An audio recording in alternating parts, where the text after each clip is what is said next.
late to my own party, but finally get to do the easy part of my job, which is nice.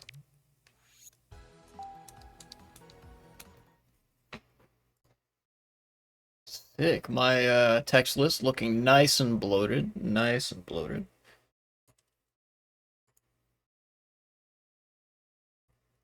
Here. Okay, got that. 1, 2, 3, 4. Gotcha. Alright, nice. I'm pretty sure we're still on the same version of. Yeah. Same version of Retro Rewind, so I don't gotta worry about that. Yeah, there we go. It took a second.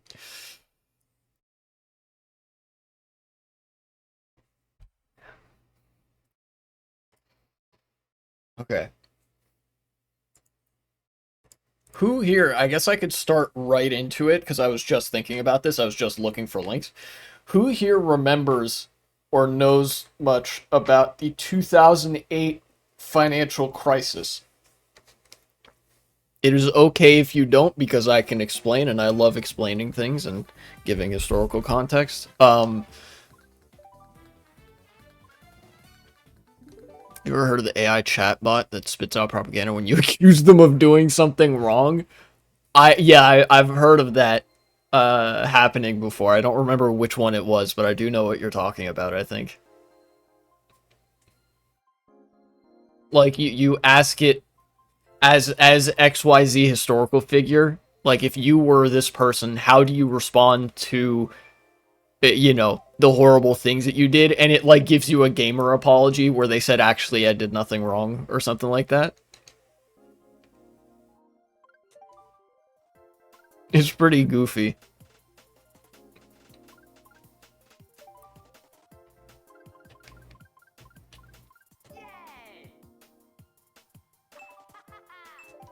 All right. Hey, we got a nice retro rewind room. Perfect. Like the AIDS crisis due to lack of misunderstanding.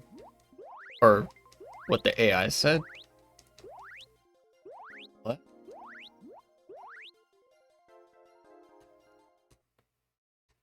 Like, lack of misunderstanding.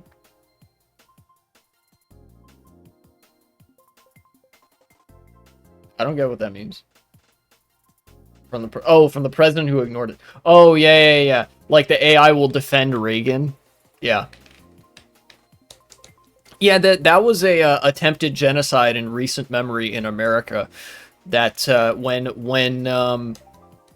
the AIDS crisis was happening, the U.S. government under the Reagan administration specifically forbade the Centers for Disease Control from researching it and directed them to basically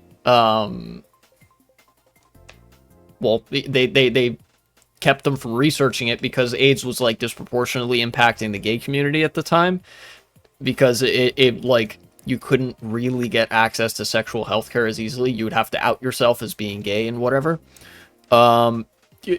Essentially the objective was to kill off as many gay people as possible. And there was also a big propaganda campaign to label AIDS as like the gay disease.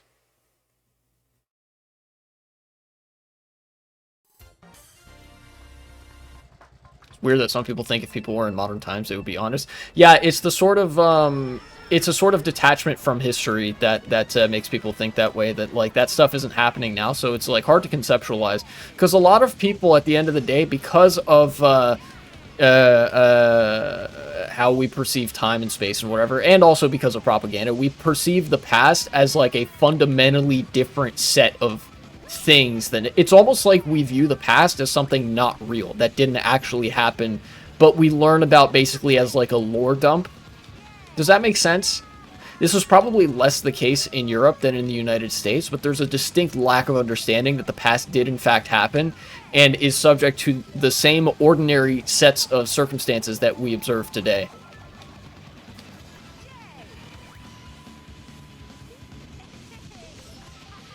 Whenever I hear somebody talk about nature versus nurture, what I hear is, can I do eugenics? Oh, like in terms of pray the gay away or whatever. Yeah, I think I get what you're saying there, but like,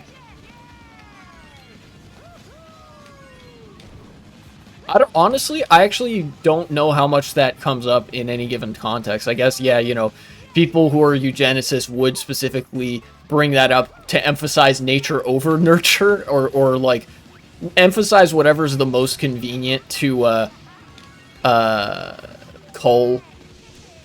kill a lot of ethnic minorities and shit. Yeah, they don't say that, in those kinds of discussions, they don't tend to say the quiet part out loud, yet.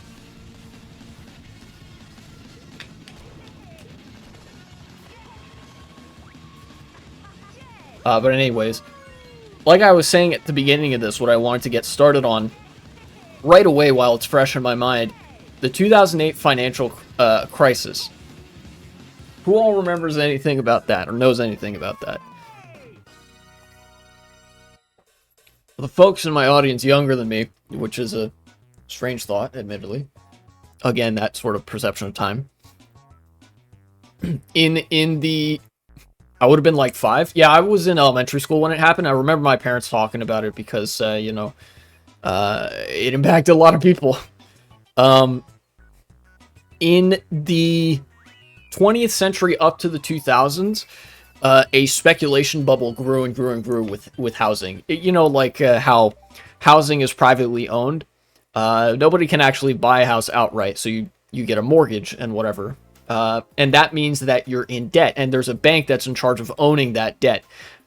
The problem is that debt is also exists in the form of a contract. So banks would trade around people's housing debt for profit and for gambling purposes.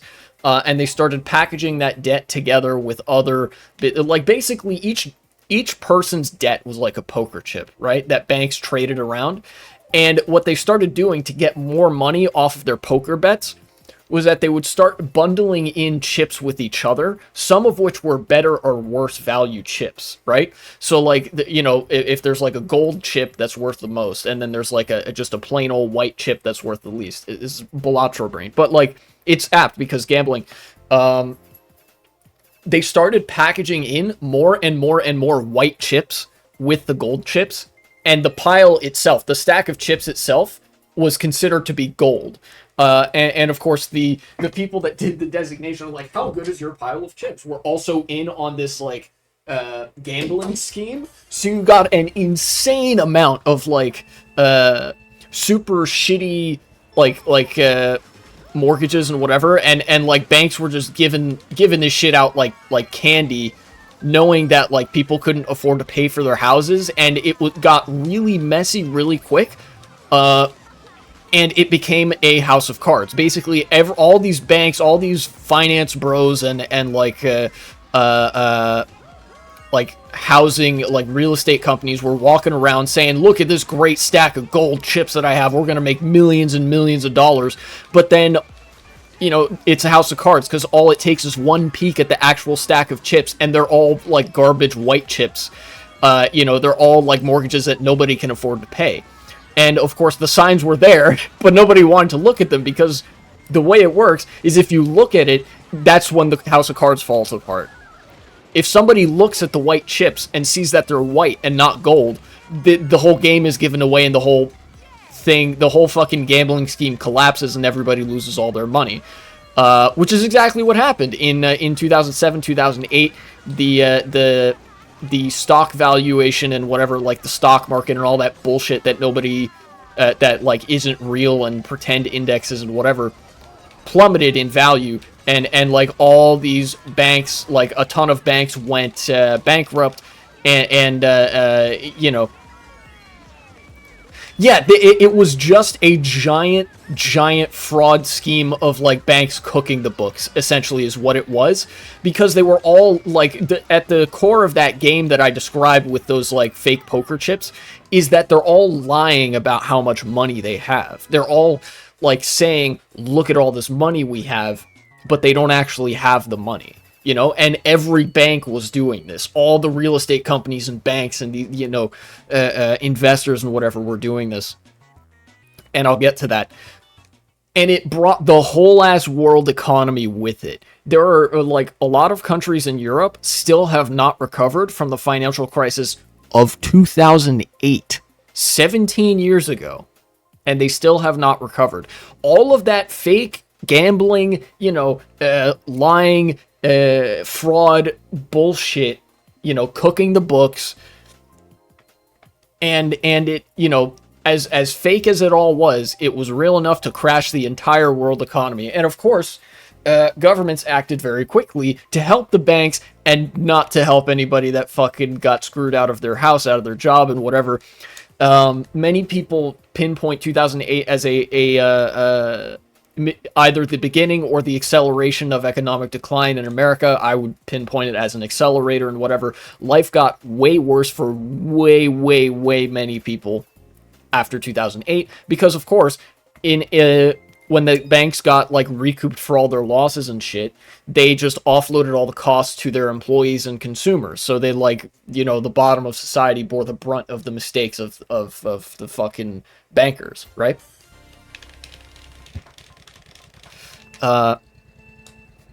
That's the housing crisis of 2008, and it resulted in economic devastation. The United States managed to recover, kind of. Now what we're seeing is the exact same fucking thing again. I have a couple links that I can go to in a bit to show you like what exactly is going on. But you remember how I talked about like banks were giving people really sketchy and like potentially fraudulent mortgages, and like people obviously couldn't afford these houses and whatever, but banks were selling them to people anyway, and people were going into debt, and like eventually there's going to be a time when the banks come to collect or something like that, and they're not going to have the money and whatever.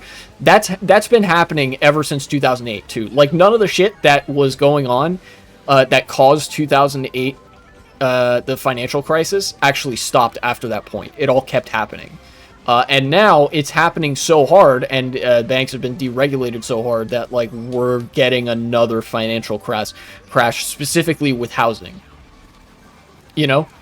Housing being one of the most perennial political issues of the day, especially in the United States, because nobody can fucking afford rent. And what is mortgage but a somewhat like slightly different kind of rent? Nobody can afford their mortgage either, and not comfortably anyways. Everybody's in debt. There's a whole ass debt economy. It's been a house of cards for some time, and it's about to come crumbling down, and it will probably be worse than the 2008 crisis because of some statistics that we can look at in a second. That's the context. Yeah, and this is why I titled the stream, like, Wake Up, Babe, 2008 2 just dropped. Like, it's the sequel. It's even bigger and better, parentheses, worse than last time. Debt economy is another word for slavery. Kind of. It's not quite the same. It's more akin to debt peonage, which is, it's like... Americans might not immediately recognize it as slavery because the slavery that we're familiar with in America is chattel slavery, but it is a form of forced labor, coercive labor markets. Let's take a look at some of the shit that wanted to look at. So the FDIC is a government corporation that insures people's bank money. That they say like, hey, banks, you actually have to have the money to give to people when they come to withdraw money. They also have a list of what they call problem banks, as if any fucking bank isn't problematic enough on its own. There's a list of banks that are especially toxic. And here we go, from USA Today. FDIC problem bank list grows as industry profits dip. Now, line go up is not always good, but line go down is always bad. Did Donald Trump remove the law that they have the same required money? They're trying to do that right now. That law was put in place after the Great Depression, because what happened in the Great Depression was all the banks were gambling, they all lost, economic crash, people went to withdraw their money, and the banks were like, dog, that's not your money anymore, we spent it, you're broke. And so they passed a law to prevent that from happening again. They're currently trying to overturn that and take that law away. But as far as I know, it's still there. So a top U.S. bank regulator added 2 banks with combined assets of roughly $84 billion to its so-called problem bank list in the third quarter. So this would have been like late last year, I think. While overall industry profits dipped 8.6% in 1 quarter.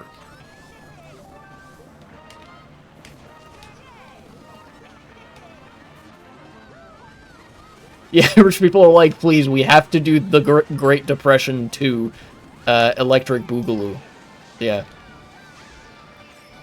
The FDIC typically doesn't identify firms that are added to the list, which includes banks that receive particularly low credential score or confidential scores from bank supervisors. Each bank has like their credit scores.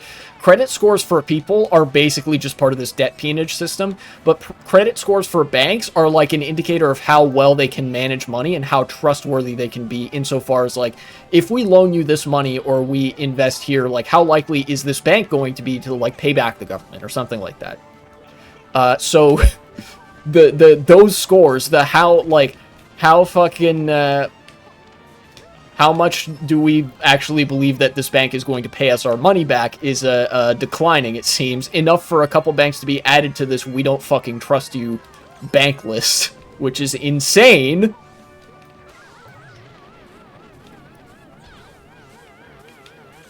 Bet you they're going to try to rewrite history to convince people that Donald Trump was really persuasive. I mean, he is persuasive. He you know, he's a charismatic, like, faux populist. But he was not a good businessman.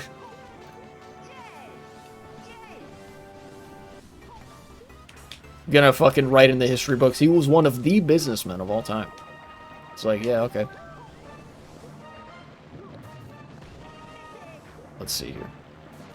The FDIC chairman said the overall level... Here, hold on. Better get through this section. The overall level of problem banks now totaling 68 firms. Oh, it's almost 69. It could have been nice. Is not atypical. What? Oh, maybe he's covering his ass, trying to be like, calm down, don't panic. I'll get to that in a second. You know, whenever economic crisis looms, a lot of like department heads and like financial moguls and whatever are like constantly saying don't panic. But he added, it is a consequential development for individual firms that comes with added scrutiny. We certainly pay close attention, especially to individual institutions that may have heightened supervisory issues relating to the downgrades, he said at a press conference. Let's see.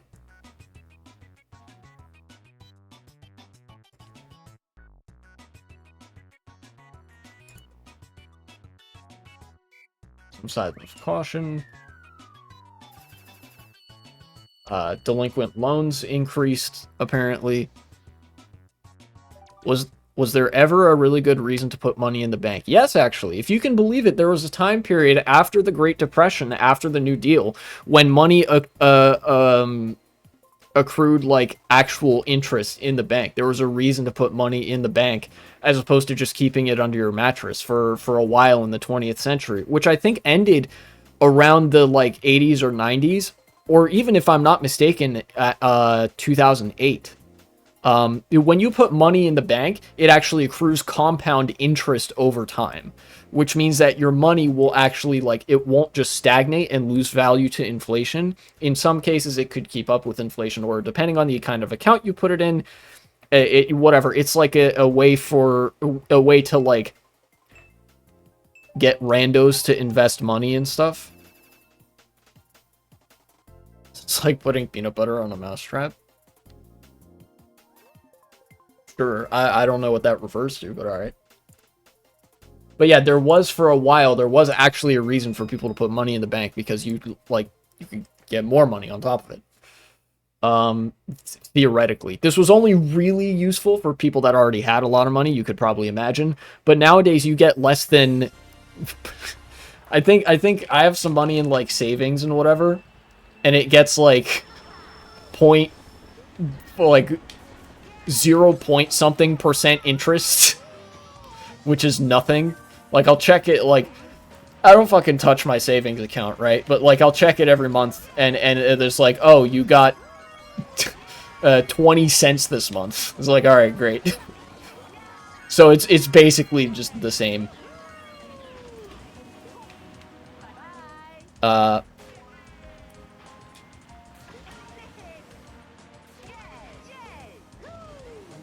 Oh, luring the mouse, falling for something. Yeah, in a way, it was just kind of,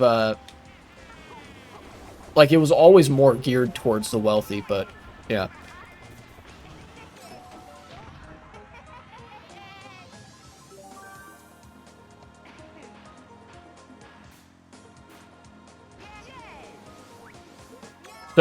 So there's the list of problem banks is expanding as per USA Today.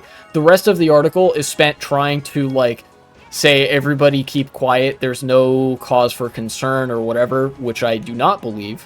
But ultimately, I don't have like I'm not super financially literate insofar as like the finer details of like how a bank works. I know some of the basics and I know some of the important stuff, but like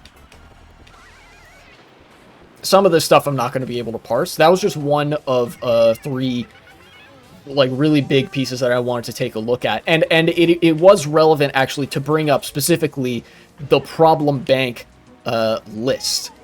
You know, I didn't know that this list existed. Apparently the government does keep track of banks that are so problematic. They're like, yeah, we can't fucking trust you to pay back government loans. Like, the federal government paid you money in loans, or loaned you money, and, like, you're so unscrupulous and untrustworthy that we don't even think you're gonna pay the federal government back, so we're putting you on the fucking problem bank list, which is crazy. Anyways. Wake up, babe. YGK streaming on Sunday. True. Anyways. Now we get to the second thing. We go to this site, Wolf Street. This is like a business finance outlet, but here, the headline reads, FDIC ends disclosing total assets of banks on problem bank list as disclosure might suddenly trigger a disorderly run. These are the shitty banks. Acting chairman of the FDIC board released a statement of today, along with materials of the quarterly report by the FDIC on the banks that they insure, saying that the FDIC would no longer disclose as of today the total assets on its problem bank list. So, understand what this means. The list of banks that are so shitty that the federal government doesn't even trust them to pay back government loans is growing, right? More banks are being put on that you're a really shitty bank list. And the FDIC is now saying they're cooking the books so hard, we're not even going to tell anybody how much money they have. Because if we tell anybody how much money they have, it's going to cause a crisis. You understand what that means? It means, like, we're at that point. You know? Yeah, they're just hoping that they can keep it alive for a little bit longer. Each one of these financial collapses and crashes has been like a rug pull. They're basically just trying to hold it together a little bit longer so they can do the rug pull, the golden parachute, the bailouts, the whatever, so that the bankers get their share and everybody else gets fucked. You know? Me, when I definitely am not committing fraud, don't look at my bank assets. There's nothing to see. You're not allowed to look at them. In fact, the government is telling you not to look at them.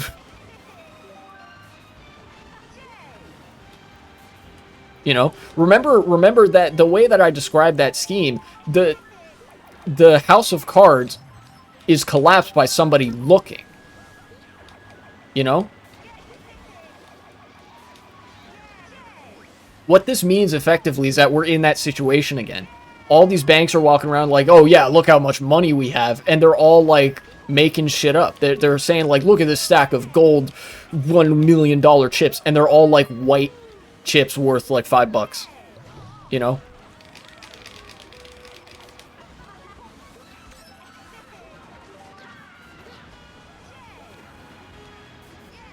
Didn't the economy crash when people said, I want my money back inside the banks? Yes, that's exactly what a bank run is. When people lose trust in the banks, when they see that the banks are, like, not being honest, when they're cooking the books and whatever, people start wanting to take their money out of the banks because they know that it's a very unstable situation, and that causes the collapse. You know? Is the realization of that instability. That's what happened during the Great Depression. That people realized that, and they saw that the banks were losing a bunch of money, and then like the banks were like, "That's not your money anymore, dog. We spent it," because there wasn't a law that prevented them from spending that money. Right now there is, but the consequences would still be really bad.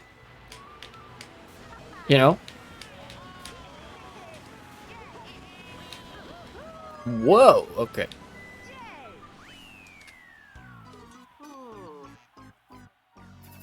All that money I lent you, could I maybe have it back, please? Is 95% of recessions. Yeah, because fundamentally, every recession is just like all the house of cards crumbling down after a bunch of speculation and gambling, because it like creates a bunch of pretend money that isn't there. It's all like a bubble. Couldn't they say the government wouldn't punish us? What? Like, well, if the government doesn't punish the... Wait. What do you mean by that? Doesn't the government work for rich people? Oh, yes, they do. But it is, in 2008, the government bailing out the banks actually did sort of prevent the crisis from getting worse. In a way, I'm not fully knowledgeable on Keynesian economics, but quantitative easing is a real thing. Basically, the government has the authority to fucking pump money into the economy nonstop, and if you do that hard enough, you can like stop the crisis from getting way worse. If you know where to put the money. I'm really, really simplifying stuff, but that's why the government does that, and also because there's a bunch of like private contracts where banks get really preferential deals and stuff, and it does also act as an opportunity for them to do a rug pull and transfer wealth upwards.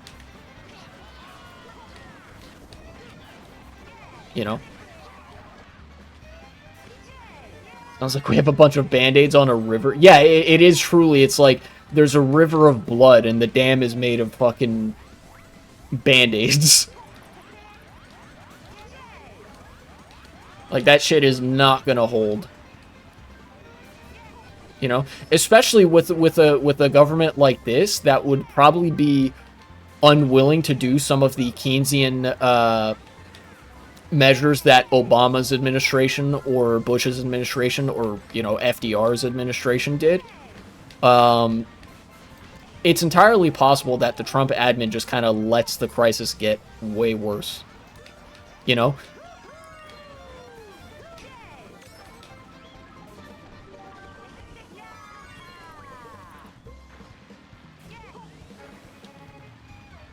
Definitely feels like we're up to a big recession in the near future, given that there's like bubbles everywhere. Yeah. The entire economy basically is a bubble, because if you look at the economic recovery after 2008 and COVID, a lot of that recovery was not seen by the like average American and the average citizen. Like, the economy bounced back pretty quickly for the people doing the gambling and investing and stuff, but real wages have stagnated. In fact, real wages are lower now than they were in 2008. At the time of the crisis, real wages have decreased. If anything, we're in, like, the average person is in more of an economic downturn now than they were in 2008. even though things did slightly recover because unions have gotten a little bit stronger, a lot of that wealth is just like pretend bubble shit that is floating around at the top. And because there are so many bubbles, it's, you know, all of them are going to pop eventually. You're the worst damn Republican since Herbert Hoover is starting to hit differently. Yeah. Yeah, we're getting the double meaning to that one. Just looked at my bank saying, please trust us, bro, right next to my money. Yeah, basically. Basically, average bank policy. So, sorry, I buried the lead because I was racing there, and I need to be able to concentrate on the race. Words are really small. Yeah, the fucking fine print was like, we're not liable for such and such. So we've got this problem list, like problem bank list that is growing, and that the FDIC is now saying we're not going to disclose how much in assets is held by these problem banks that are really shitty, and are probably cooking the books. That's probably why they don't want anybody to look at them. Now we get from Newswire. Yeah, now might be a good time to withdraw your money from the bank. Now we get from Newswire. Freddie Mac housing delinquencies now higher than peak levels seen during the 2008 crisis. Housing delinquencies mean that like people are late in paying for their stuff, right? You have to make rent every month. Particularly, I think this pertains to mortgages, where like you have to pay, like you're paying off the value of your house so that theoretically eventually you'll own it free and clear. And people are really falling behind on that. The debt trap is getting worse, and like I said, nobody can fucking afford housing, and that part of it is getting worse. Ultimately, the crisis was like at a moment like sparked by somebody looking at the House of Cards, but the engine that created the House of Cards, the engine that made the crisis possible, was fucking people not being able to pay for their houses because the value of housing went up, wages stagnated, and banks were like, fuck it, we'll sell people houses anyway. We're gonna like, we'll just make it easier for people to take on debt, and that way people don't have to afford houses to buy housing from us, and we get to keep all the money anyway. It's like, oh, haha, everyone wins, except, you know, you get put into fucking infinite debt, you know? And now that debt is starting to catch up with people, you know?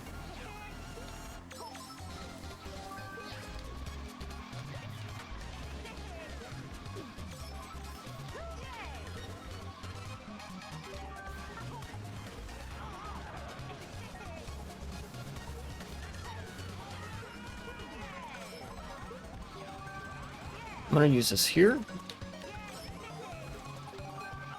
Oops.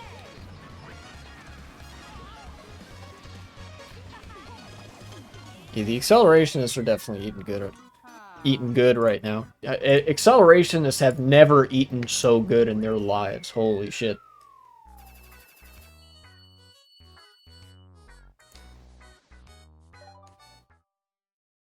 So it's not just a 1-2 punch, the 1-2-3 punch. The list of problem banks is growing. The FDIC is no longer disclosing how much those problem banks have. And and people are way behind on their housing payments. The debt is starting to catch up with people and with the banks. You know, that debt, remember I said earlier that debt is like one of those poker chips. The assets of the banks, they own that debt. It is an asset to them. So the FDIC is like, we don't want you seeing these debts that are getting worse, you know? Specifically because it's going to cause that crisis to happen. You know, so we're like, it's basically inevitable at this point that this bubble pops in some form or another.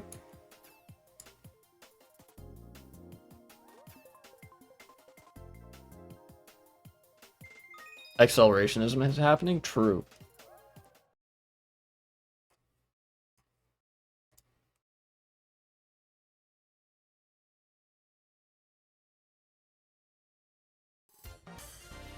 This might be what takes the whole world down with it.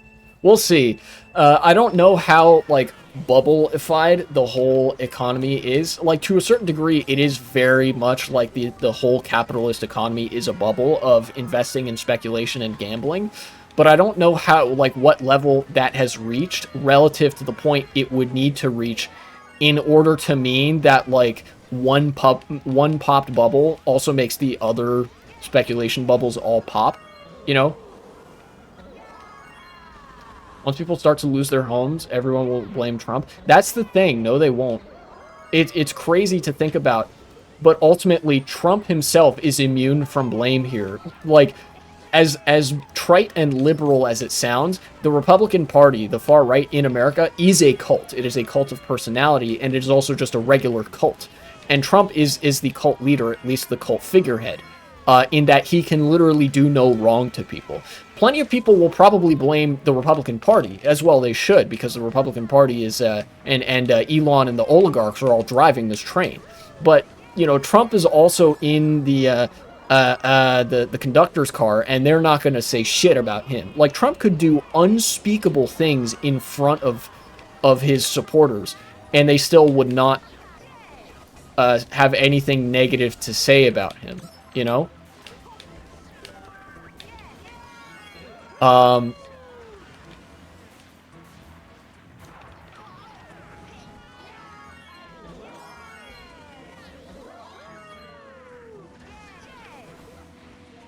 Yeah, I feel like there was going to be something else that I want to add to that, but I think that basically encompasses that. The Republican Party is going to be blamed, but I doubt if Trump will catch any strays from his base. We've been seeing this happening too at the town halls. A lot of the Republicans are still like diehard Trumpers. They're not blaming Trump for any of the spending cuts, even though he's the fucking president, you know, allegedly. What a Great Depression level event. Yeah, that was a really sad blue shell. Rip to that guy. What would a Great Depression level event mean in the modern day? Honest to God, I think it means one of two things. Revolution, like, truly revolutionary tier unrest, or we get FDR too. You know? Those are the two long-term outcomes I see happening as a result of, like, a crisis so bad that it tanks the whole world economy. But I don't know what timescale we're looking at with that. One thing's for sure, we're going to be alive long enough to see the housing market collapse and the entire economy crunch in on itself and make all our lives worse and shit. But I don't know if we're going to see any of the recovery or the revolution that happens afterwards. Because one unique thing about now, as opposed to 2008, is that there's a much more advanced oligarch class and far right now than there was in 2008. In the 1920s and 30s, liberalism was sort of in crisis. That's what led to a lot of fascist movements in Europe, was like the genesis of revolutionary politics, being reacted to by the owning class and whatever.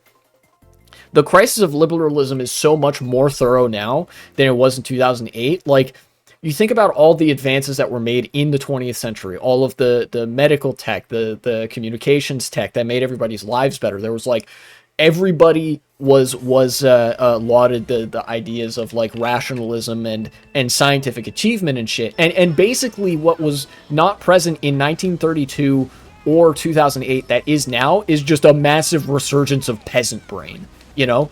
Like, the contradictions here, are no longer capable of being suppressed, you know?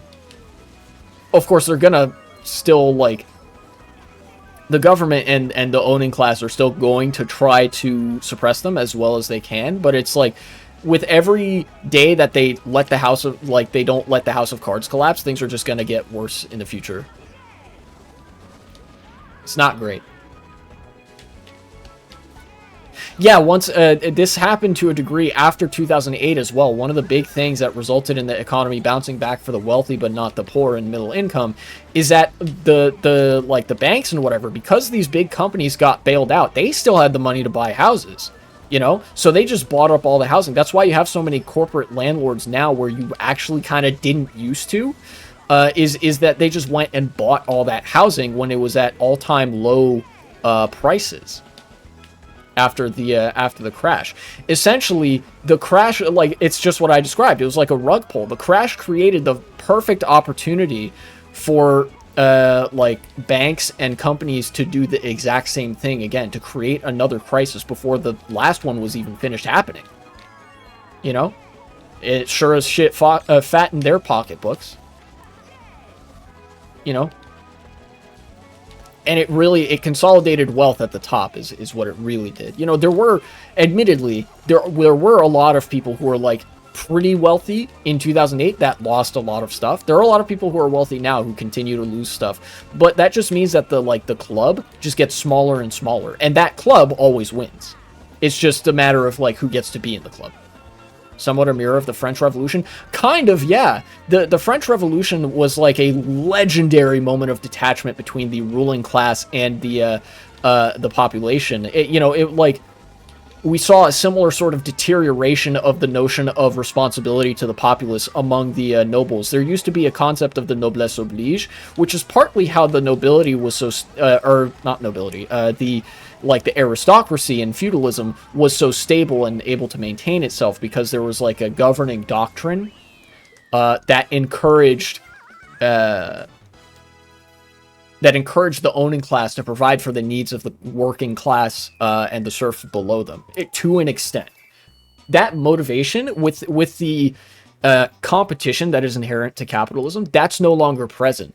Like, these crises are a result of competition to get more and more money. The speculation, that gambling, that investment, it's all to one up the other guy, everybody else be damned. And in that way, yeah, it is a mirror to the French Revolution. You know, legendary degree of detachment between the owning class and the working class. You know?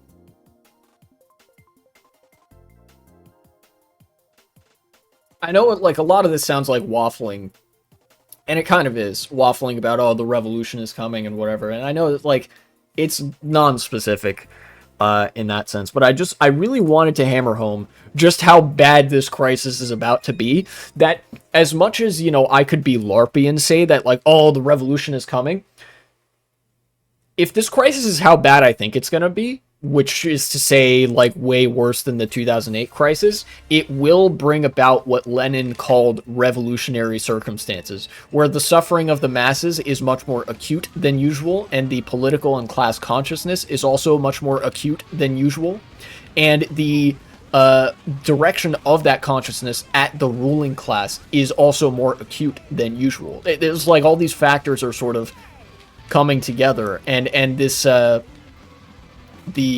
like a financial collapse of the housing market and whatever, when housing is a perennial issue, is going to accelerate that. Hence accelerationism. You know, if you accelerate to the point where we have revolutionary conditions where people are suffering so bad they want to do a revolution, then you get a revolution sooner. You know? So basically right now we're experiencing the Gronk, oh no, it's all falling apart, except you look inside and it's actually, oh yeah, it's all coming together.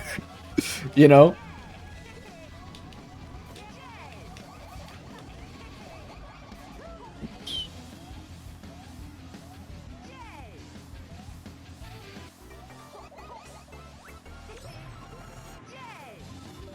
Oh, I just realized I didn't change the, I need to change the speedometer to be the, like, 2 decimal points thing.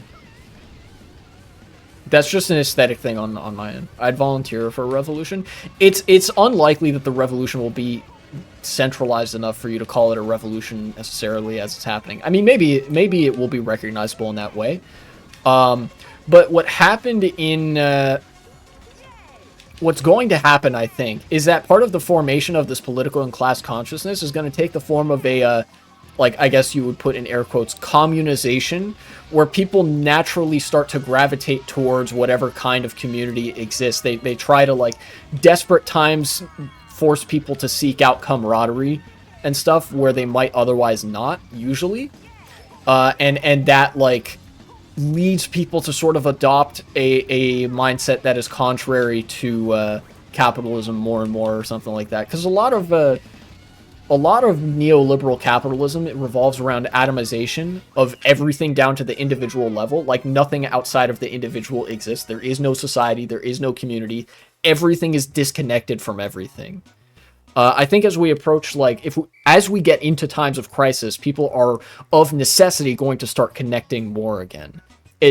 Socially, just to one another, but then also they're going to try to create some sort of safety net or social structure so that the bottom doesn't fall out from under everybody, and so people don't die in massive, massive numbers. You know, that tends to happen when economic hard times befall a society.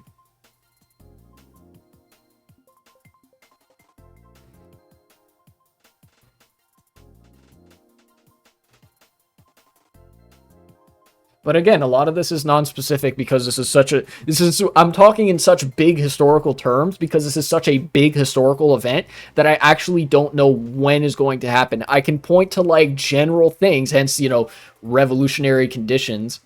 Yeah, like shanty towns in the Great Depression. We might see more of those. That's possible. But again, I don't know for sure.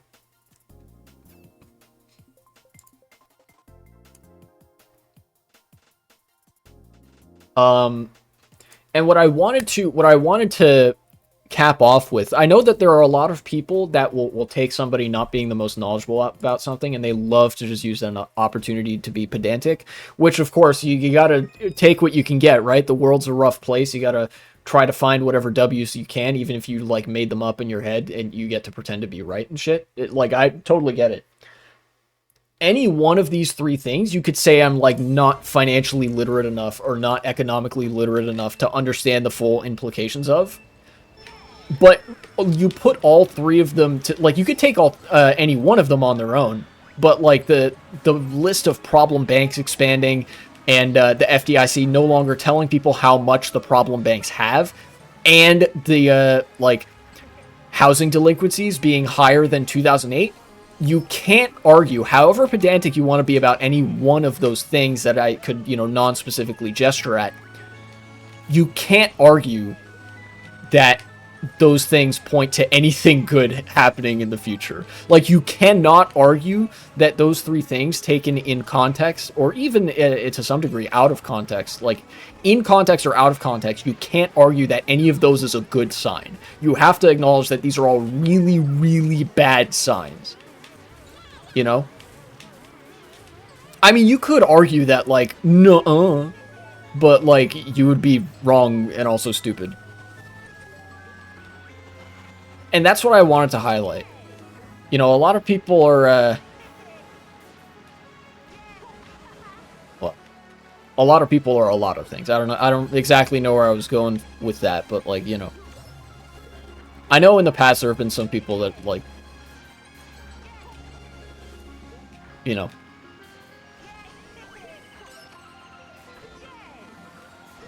like, fucking, actually, nothing ever happens. And then thing happens, they shit themselves. I don't know. Look. The West has fallen. The West is falling. Billions will, I don't know, either die or experience economic struggle or something like that. That's the point. All right. This has been a very winding segment already.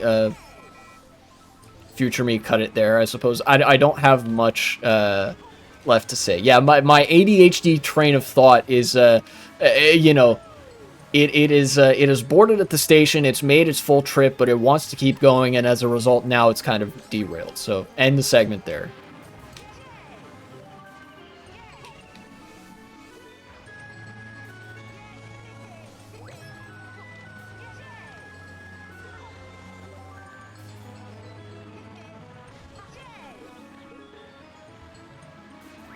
God damn, look at this lead that I... Holy shit.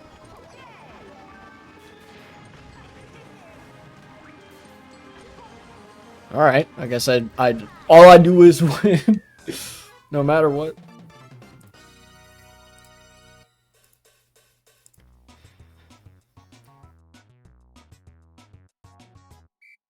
Now that I have spent like the majority of time that I intended to stream today talking about 2008 2, the sequel's so nice they had to do it twice. I will move on to other stuff. The main event of which probably being you ever have the thing where you think of something, then you're about to search it up, you just immediately forget it, have no idea what it was? Yes, all the fucking time, dude. It sucks. It sucks a lot. But that's why I write shit down a lot. It's like it's the ADHD slash brain fog kind of thing, which I'm not sure the degree to which I just have ADHD or whether ADHD is like an emergent property of me having depression, and to what degree that's an emergent property of something else. But yes, I do frequently have trouble remembering things, even like in the immediate short term. So I write stuff down a lot, and then all I have to do is remember to look at what I wrote down. And so lately I've been trying to get like at least a little bit more specific with the stuff I write down. So all I have to remember is look at your schedule, idiot. And then I look at the schedule and it spells out like very detailed what I have to do. And then I can just rely on that. That's how I got through college, funnily enough. I guarantee you if I did not do this throughout college, I would have flunked out of college. Because I would have forgotten fucking everything.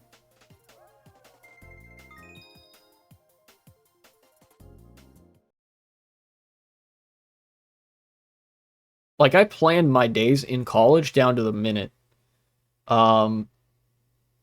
You know, I would set alarms, or not alarms, like reminders on my phone and on my computer for a specific number of minutes before class, because I knew exactly how long it typically took me to pack up my stuff and start walking to class, like, you know, with my backpack and whatnot. So, you know, I know what you're talking about. I sympathize greatly.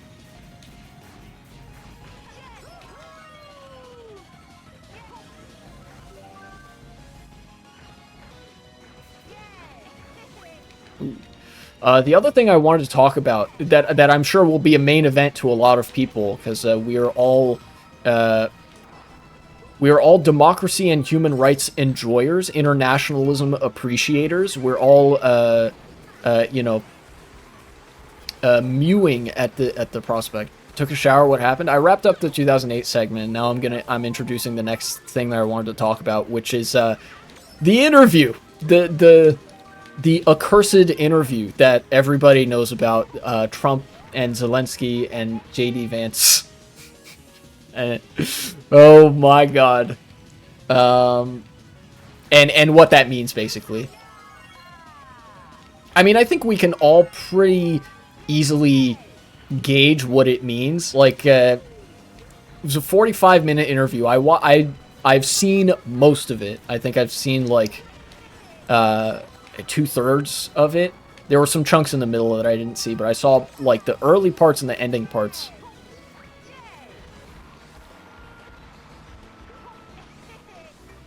If it's the one I remember. How much they love each other. No, Trump and Zelensky, where Trump like yelled at Zelensky and stuff. Like Trump and JD Vance were actually like crashing out and fucking tweaking on Zelensky, who was sitting there like you know, trying to make his case to the world and whatnot. If I was thinking about the one in Russia, yeah, okay, we might be thinking about a different one.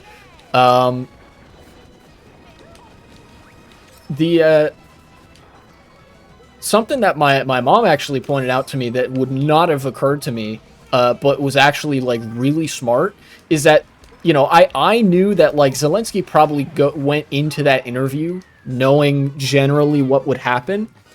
But my mom pointed out he probably prepared for this with the specific intention of broadcasting to the world and to Europe and Canada, that, you know, Ukraine's remaining allies. Hey, look, America's not going to help us or, you know, Ukraine specifically. So we need to develop an international, like, block independent of them, basically to accelerate the process of the Western world like becoming more independent of America, now that America has more openly aligned with Russian geopolitical interests, because, you know, both countries are openly governed by capital. So, thanks, Mom. And yeah, I think actually, you know, I used to be debate lord, well, at least debate lord wannabe, kind of. I've done my fair share of like debate analyses and whatnot. I think Zelensky actually handled the interview like a champ. Yeah, Trump and Vance were like trying to get his goad because like it's such a Freudian like indication of what the far right is composed of in the United States. Everything they do is just triggering the libs, right? Like, and they were trying to do that to Zelensky because he is actually a lib. And they were trying to like cook up an excuse for pulling support for Ukraine where none exists, right? Apart from friendship ended with Zelensky, Putin is my homie now. You know, like fuck the liberal Democrats. All my homies hate the liberal Democrats. Which would be base, except for the fact that they're all hanging out with the fascist oligarchs, you know? Yeah, that's what happens when you got that prep time. You got that discipline, fortitude. You know, for a good percentage of the time, you know, Trump and Vance talking over him, making, like, you know, make themselves look insane. He was just fucking mewing the whole time or something. I don't know. Man wins re-election by 1,000% margin. Assad seething.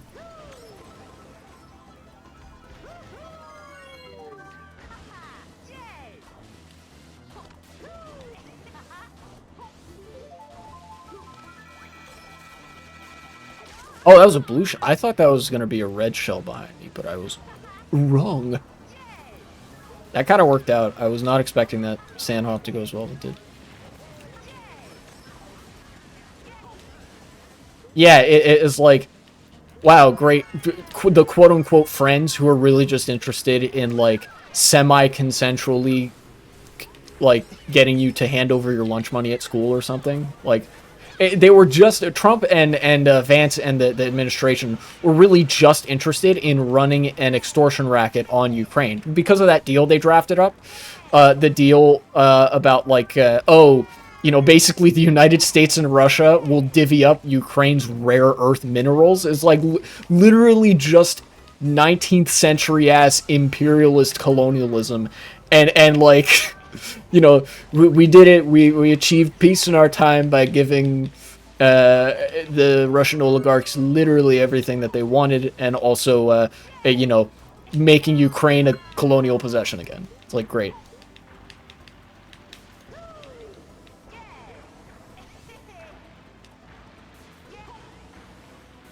Yeah, and the Trump and Vance did really just look super pathetic up there, like, you know.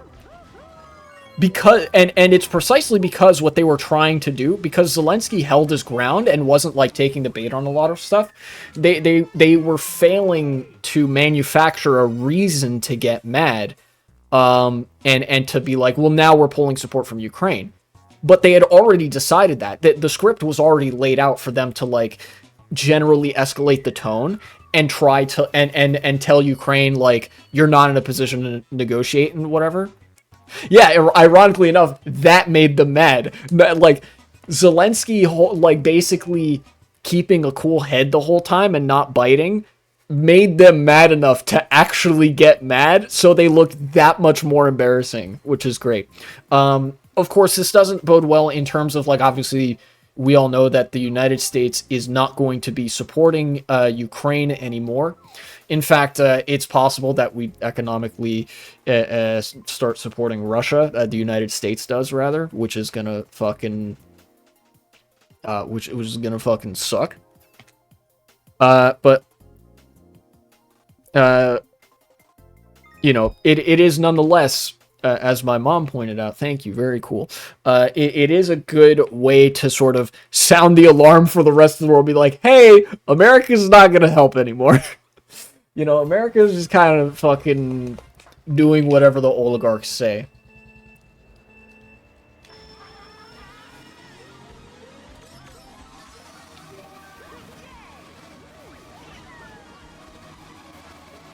Don't they know liberals never get mad? True.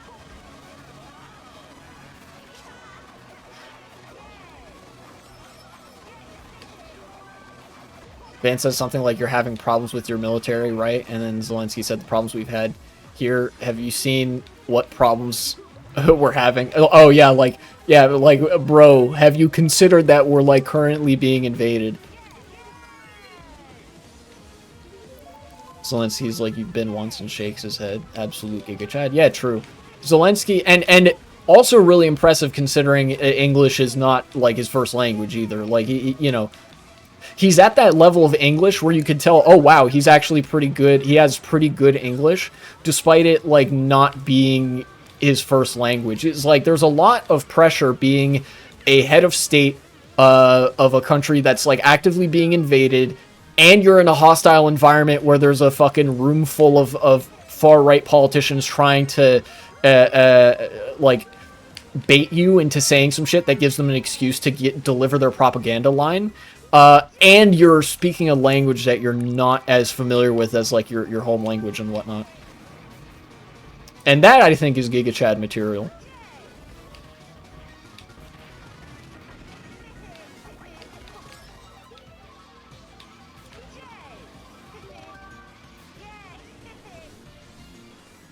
He held his own constraint extremely well, not a native English speaker, and 2v1 by a pair of wankers. Yeah, especially considering, like, JD Vance, funnily enough, sometimes does, like, the debate bro shit, like, the from the 4chan side of things, which is really funny. You haven't even said thank you once! Fucking JD Vance moment. Get your ass back in the stroller, idiot.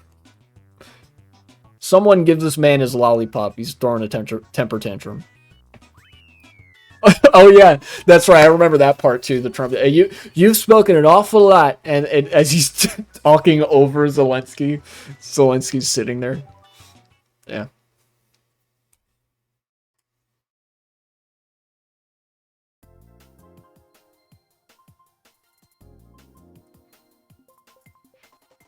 But the big takeaways from that is just that, like, Trump and Vance were really fucking embarrassing there. Like, I actually at some points did kind of get secondhand embarrassment, because they're clearly, like, you can tell when it's rehearsed outrage, when they're, like, disingenuously, like, they're pretending to be mad. And at some points you can tell they were actually getting frustrated, but, like, it's clear that the line that they were meant to deliver was already, like, rehearsed beforehand, basically. And I think that doesn't do much for their political image, particularly with their base. This is another thing that I haven't gotten to highlight yet. Yeah, I have an easy ban this person button in the chat, so I can just click that whenever there's a spam bot. Is that even though the whole ass Republican Party shifted basically on a dime from being pro-Ukraine to pro-Russia, the vast majority of people in America, including Republicans, are still pro-Ukraine. There's a small core within the MAGA base that is pro-Russia and pro-Putin because he's like epic and trad-pilled and making Russia great again or something like that. But like, even among the far right in America, they generally support like the more casual grill-pilled far righters. Still support Ukraine because, like, oh, big barbarous Russia and, you know, ally of America or something like that. And even though that the support is largely just rooted in American interest, American geopolitical interest, the turning of the administration on a dime is going to prompt them to be like, hey, wait a minute, you know, at least for some people. What I'm trying to get at here is that this makes the administration look pretty bad because of how deeply ingrained support for Ukraine is in the United States. You know, you can take a look at the polling to this effect, even though polling is devilish. In this case, you know, you can look at it for a general indication, kind of like a lagging indicator, which is the only thing you can really use it for anyway. Yeah, it is one of those things where the far right is genuinely disconnected from the beliefs of the general population. Yeah.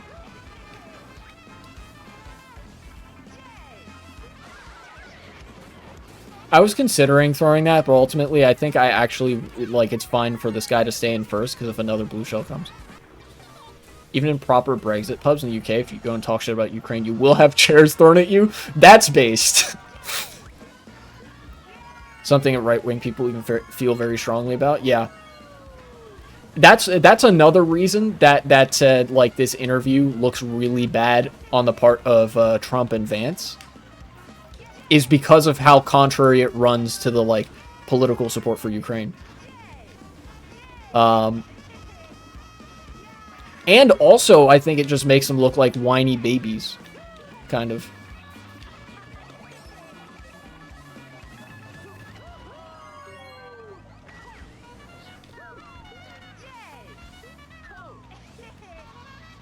I almost got him with that. Can I get him with this? No. I think those were two really good throws.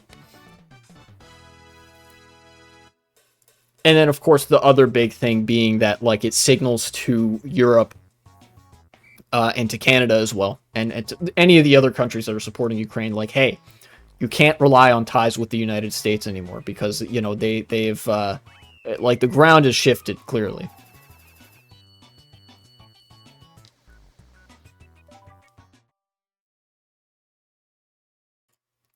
That was a thing 1 and thing 2, Dr. Seuss. Thank you. Let's see. There was one. Oh yeah, there's one thing that I think I can hold off until next time, maybe, to talk about. Maybe.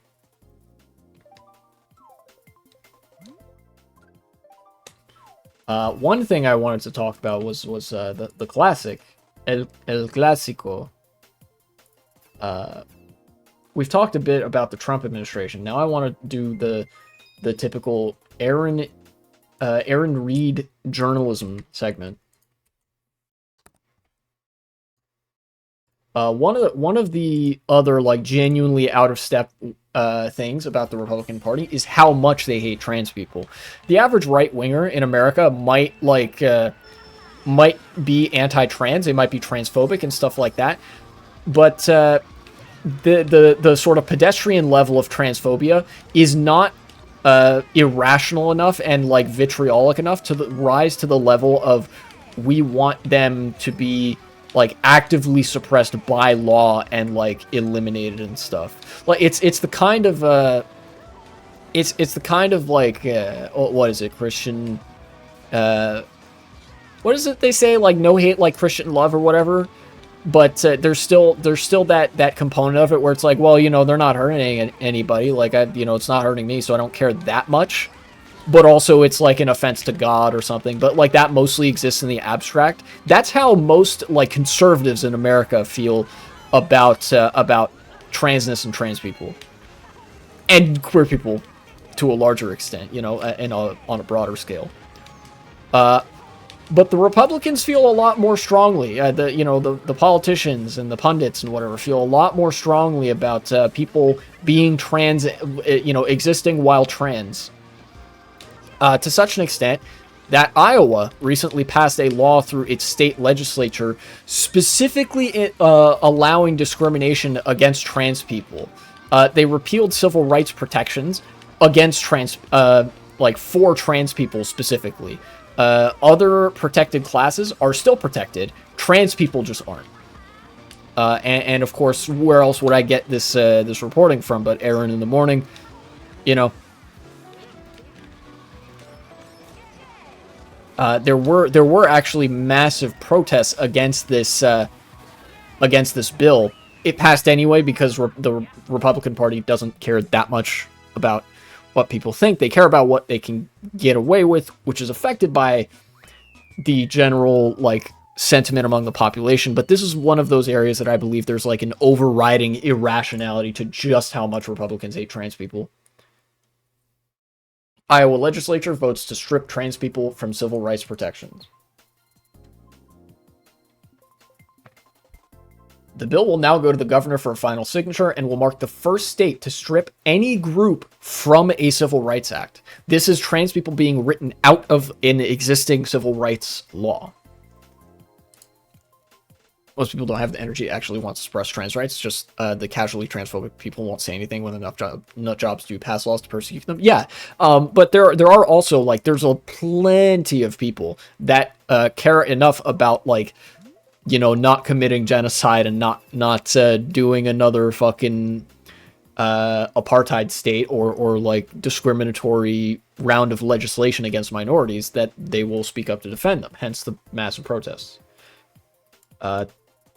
This was, it says today here, but this was on February 27th, so a few days ago. Both chambers of the Iowa legislature passed SF 418, a bill that strips trans people of protections under the state's Civil Rights Act, effectively legalizing discrimination against them statewide. The legislation, which originated in the House, is in a subcommittee of the Judiciary Committee. All right, cool. Proceduralism, lib shit. Was split into two identical bills. Okay, right. And then after both passed their respective chambers, the House version was merged into the Senate version. So basically, this is just to outline, like, it's basically, it's law already. The governor, I think, already signed it. But even at the time of this being written, they had already passed it through both chambers of the lawmaking body.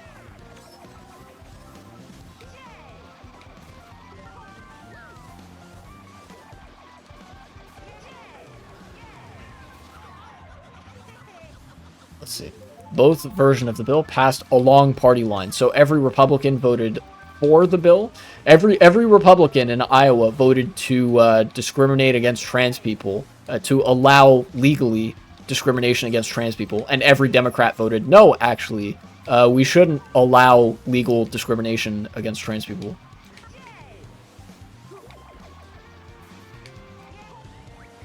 And the legislation is now headed to the governor's desk. And the governor is expected to sign it. I expect they have already, given that it's been like 3 or 4 days since then.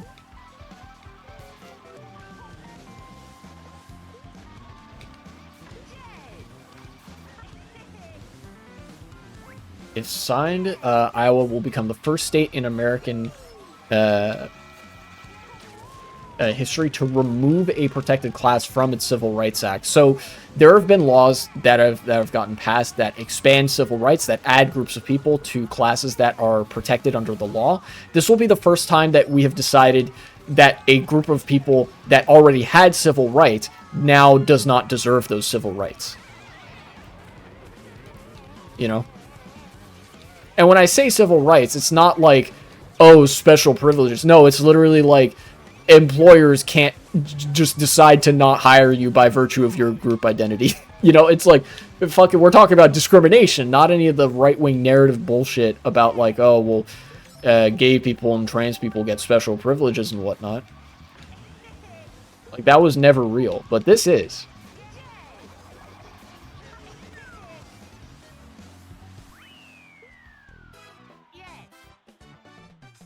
Setting in danger the president for broader rollbacks of protections, civil rights protections.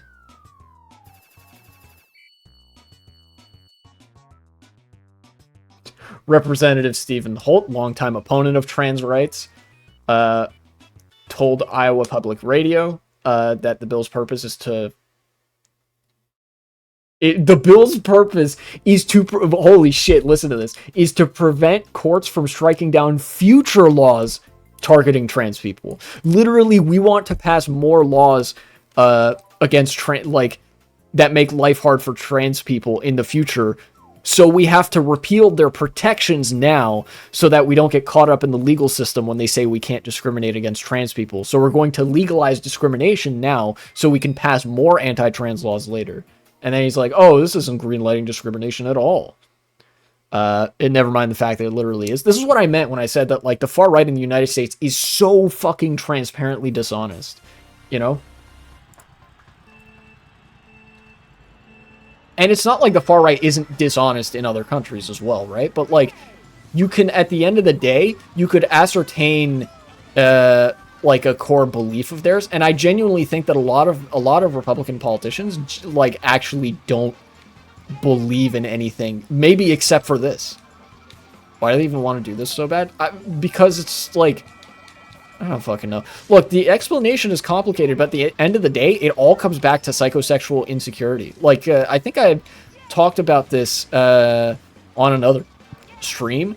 The reason Nazis hate queer people is because they represent a deviation from, like, their vision of, like, what the norms should be. They are an aberration. They are degenerate. The very existence of queer people and trans people is a threat to the society that Nazis want to create, where everybody is subservient to the authority of the father, the paterfamilias, you know, like capital F father, and that sort of shit.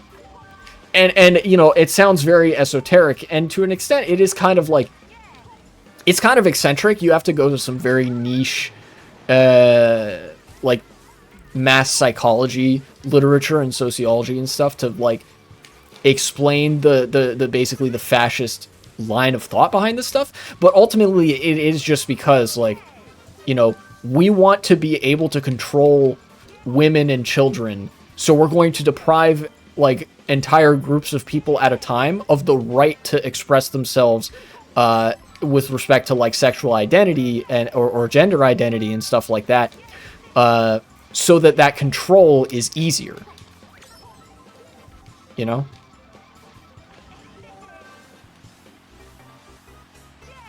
Basically, it's the real life equivalent of just them like fantasizing about having a underage slave harem, and the more freedom people have, the less they're able to do that. And that's why they're doing stuff like this.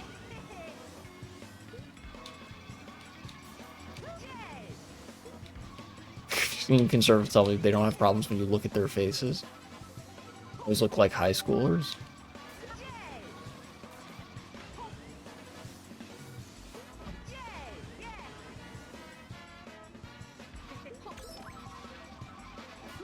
Again, not sure I get it.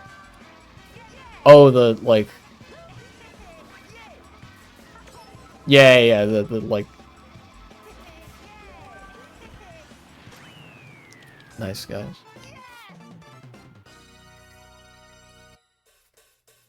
Oh man, get a load of this as well. This, I think, is the best punchline to this. It is protecting everyone's rights, most particularly women whose rights are being destroyed in their sports, in their changing facilities as a result of this elevated class status. Cinema. Every fucking fascist talking point in the modern year rolled into one. You get the liberal fascism, them whinging about women's rights and protecting women's spaces and stuff like that. The liberal aesthetics grafted over eliminationist rhetoric and policy. The allusion to women's sports. Guys, if you remember, if anybody remembers political discourse before the trans panic really started, you know, from the far right, women's sports were a fucking joke that people refer to, that people would refer to for just how little conservatives care about the representation of women in society and their standing, you know? Like, literally, it was a running gag that nobody fucking watched women's sports, except that's not actually true. Sometimes people do watch women's sports. They're cool. WNBA is sick, actually. But like, conservatives especially didn't give two shits about women's sports. They would always talk shit about it. And then all of a sudden, now that there's a group that they hate more than women, partially because this group of people is a subset of women, they care immensely about women's sports. Again, just because it's an opportunity to control women. That's it. It's fucking sexual insecurity, the genesis point of fascist movements the world round throughout all time.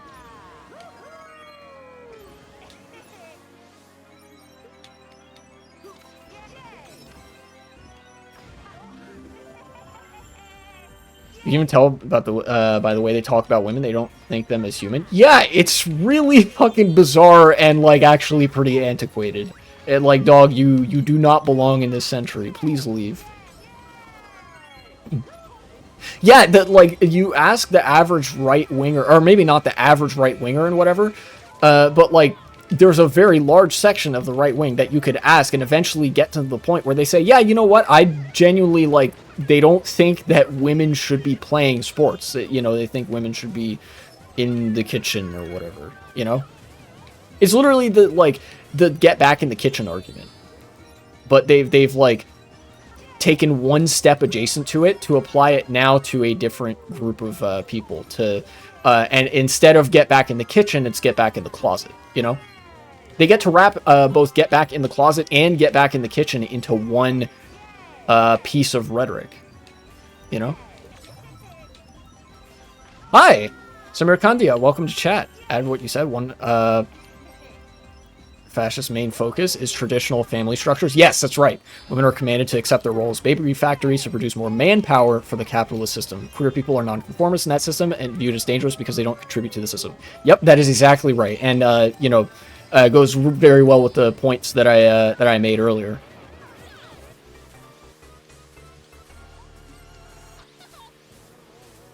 Paterfamilias is a hell of a thing. I learned about it by name in in archaeology class. Like, I'm fucking trained to see this stuff. I'm trained to look for this, like, as part of, like, archaeological studies, because you have to be able to analyze family structures in the past when you're looking at past societies and stuff. This is just like a thousands of years old exploitative system of constructing a household that has, like, women at the bottom with the children, where they're basically just, like, sexual objects and shit. That conservatives want to replicate in the modern day. They literally don't think women should have rights because they don't view them as human. You can tell by the way they interact with women, too. Like, conservatives are really fucking weird around women. And conservative women are, like, really self-deprecating. Or there's, like, an extreme level of cognitive dissonance where they will, like, argue against the rights of women broadly, but then you ask them about themselves, and they'll say, well, that's different. It's like, motherfucker, no. It is not different.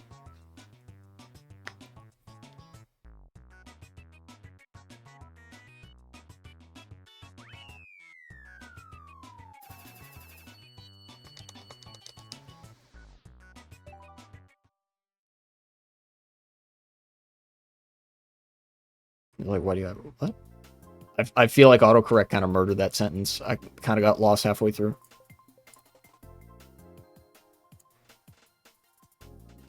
Oh, and of course, this bill was funded, not funded, but the text was heavily influenced by, when minorities, vote for Republicans. Yeah, I got you. Morning from 2008, too. Welcome, Xylem MK. Welcome back. Yeah, this bill was heavily influenced by, the, quote, Women's Bill of Rights, which, you know, again, liberal fascism masquerading as liberalism. It was created by a TERF organization, Independent Women's Voice.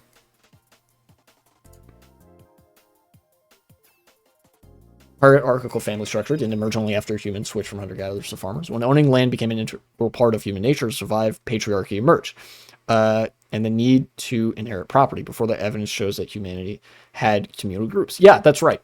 The paterfamilias family system emerged about the same time as property ownership, and property ownership in a way that could implicate the use of violence against people who were, I don't know, in the wrong place, basically. You know. Mario Kart Wii released in 2008. True nostalgia. That's true. And thank you for the follow, Samir Kandia.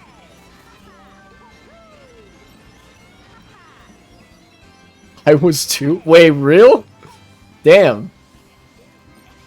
The reason I have 2008 in the title is because I was talking about the impending housing crisis earlier, which might or might not be a segment. I don't know. Always glad to see comrades on the other side of the world. Well, I'm glad to see comrades in Twitch chat, wherever they come from.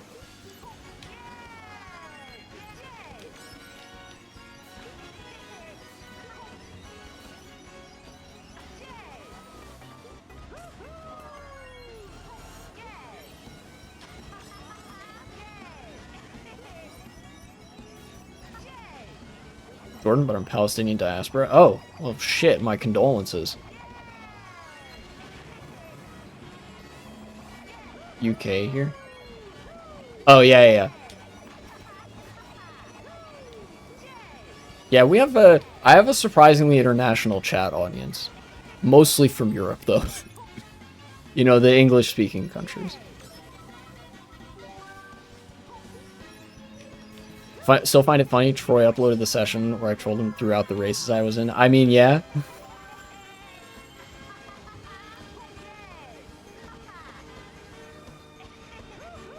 Throughout 10 races? Ah, okay.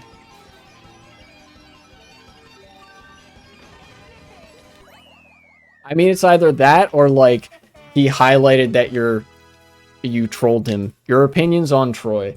I think he succumbs to, like... Left-arm minority and fascist war. That's true. You'd be surprised how many people speak English here, no thanks to imperialism. Yeah, I mean, a lot of people speak English in many countries precisely because of the imperial legacy of Great Britain in the 19th century. 19th century.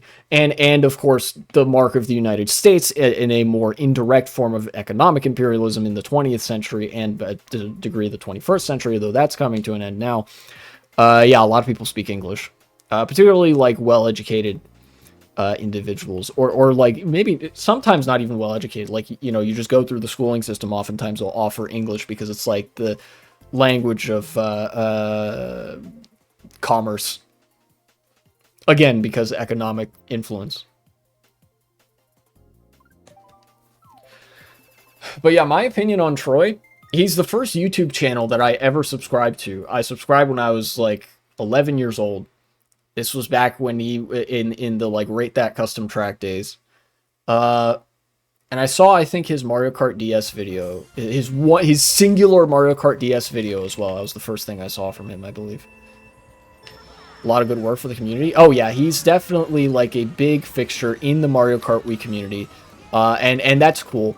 I think he's like, because he's the biggest Mario Kart YouTuber, I think, it's like he falls to some of the trappings of being a large YouTuber that, like, you can tell in some ways he has to do, like, he's doing a lot of content that appeals greatly to the algorithm and to it's basically like, you know how there's lowest common denominator content, which sounds really derogatory, but this is more an indictment of YouTube than anybody who engages in it. That, like, you have to prioritize as a large YouTuber what, like, drives engagement and stuff. And you know, sometimes I feel like some of the personality was like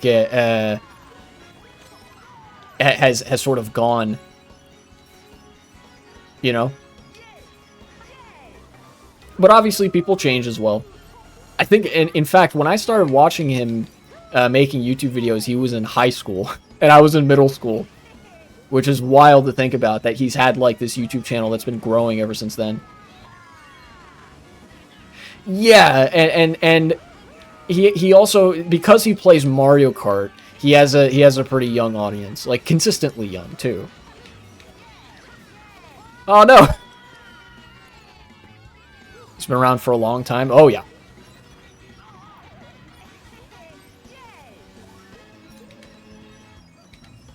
So, you know, probably there are a number of things that influence the kind of stuff that he makes content about. But I try not to be really parasocial. I don't know what to think about him as a person. I mean, he's obviously pretty good at Mario Kart. But I'm better because I'm built different. Yeah, I said it.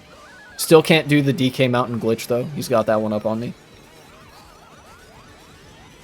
Yeah, I don't know. Those are my thoughts. I'm dead. Those are my thoughts on TWD.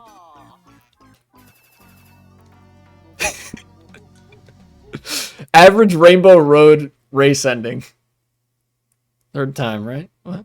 Oh yeah, no Inviswall. Nice design. I mean, regular Rainbow Road is like that too. Mental to think there are kids playing Mario Kart Wii who are literally younger than the game. Yeah, that is pretty crazy. You know?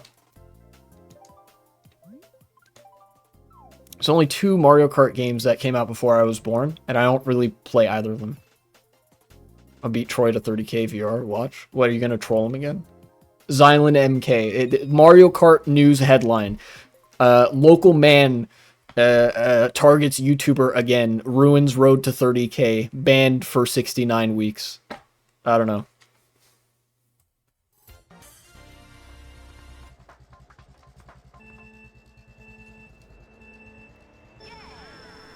Yeah, that's. I think this might be the last race actually of the session. I've had work today, so I'm kind of tired, and I wanted to chill. There's a movie I wanted to watch.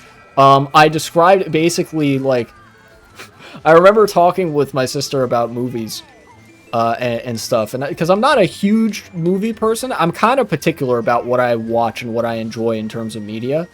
I've been I gravitate towards like academic stuff nowadays, and I basically like said like, yeah, I want there to be a movie about like lesbians that are super gay, do a bunch of crime and have a bunch of sex and just go on adventures, and like that's the movie. And she's like, oh yeah, there's a movie like that. It's called Thelma and Louise, and so I'm probably gonna watch that later. And I was like, oh shit, exactly the movie I wanted to watch? Let's go.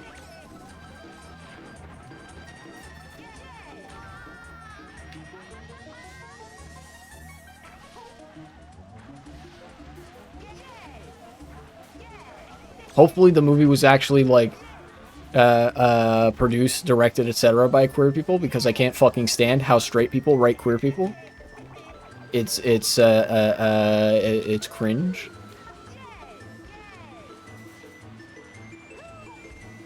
Yes, literally lesbian version of Bonnie and Clyde. That's what I need in my life. And my sister was like, "Oh yeah, that exists." I was like, "This is me when I see lesbian Bonnie and Clyde, and it's just the soy emote, the fucking soy point thing."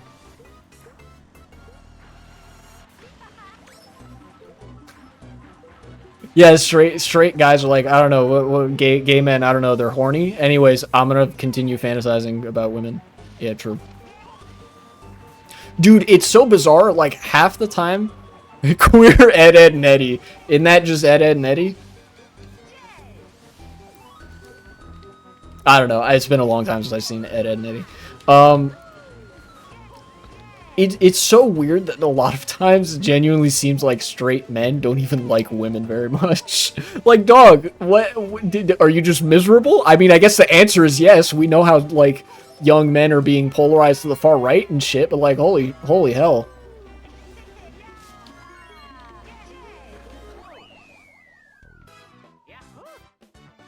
Also, The Void, yes, welcome back to chat. I'm sorry, this caught me at a kind of a bad time because I was just about to end the stream. Now that I've talked about the impending 2008 sequel, The Financial Crash Again, is happening again.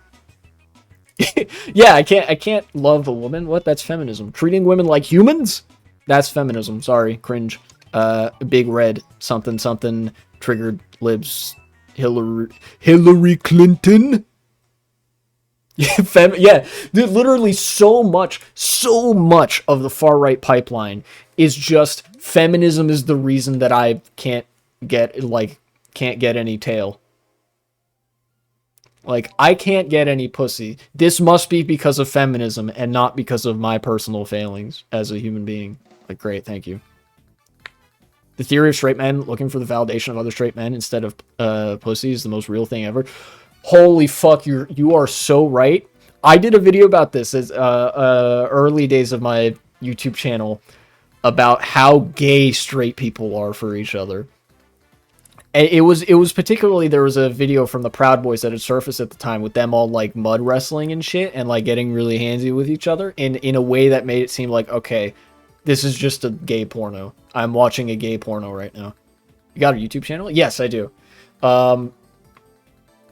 But, like, yeah, so much of the straight guy culture engaging with other guys is about sexual approval from men. You know, a lot of the straight guys are really, like, how do I put this?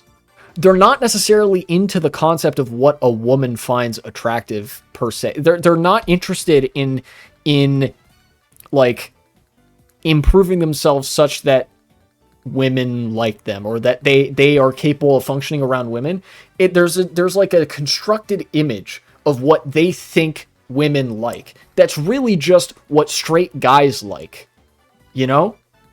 In other straight guys, they've basically they've sexual horseshoe theoried their way, just hate, like, being super weird about women. They've horseshoe theoried around to being so straight that they're gay. Does this make sense to anybody? I hope I'm making sense. You know? What I'm trying to say is, straight guys fucking love hanging out with other straight guys. They love talking about dick. They love encouraging each other to drink beer and being very supportive to each other, and also being super gay for each other. We've literally seen, you guys have seen the like, well, maybe you haven't, the football meme about how all the football players are always slapping each other on the ass, and those guys are definitely not queer coded per se. You know, that's the kind of so straight you're gay.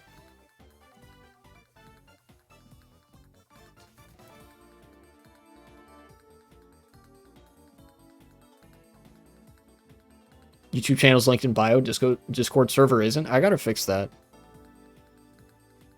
Is that why there's a tab in porn called I'm Not Gay? Is that real? What? Holy shit. Okay, yeah. This confirms my theory. Bro, Freud, every time this shit happens, right? Freud gets more powerful from beyond the grave. We gotta stop feeding that man. He's eating too good right now. You know? A whole fucking porn category called I'm Not Gay, and it's gay porn for straight guys. Cinema. Absolute cinema. How'd you find that out? How do you think? I don't know. We consume porn? What do you want? It's a pretty normal part of somebody's sex life. My conclusion is humans are horny as fuck. That's true. You could study that shit. You could achieve that conclusion scientifically, and it would be valid. Look at furry art on Twitter, and sometimes on Google Images. Cool.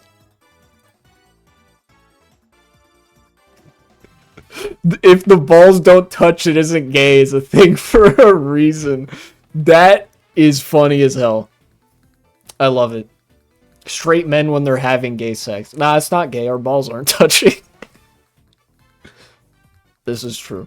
We gotta stop. Freud is getting too strong. He's gonna emerge from the grave and be like a fucking Dark Souls boss. He's gonna like...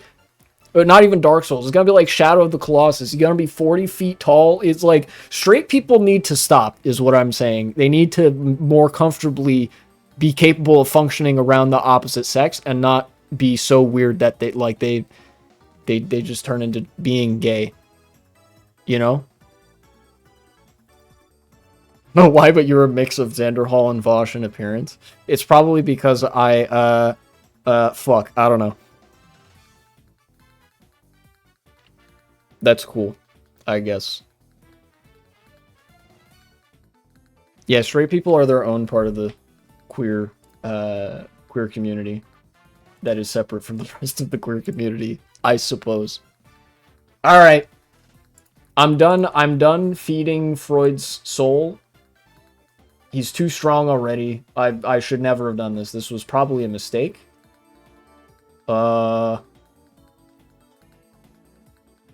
Fuck, who do I raid? I don't think I'd raid anybody. Nobody's really live that I feel like I could send you guys over to. I don't know. Yeah. I'll talk about the fucking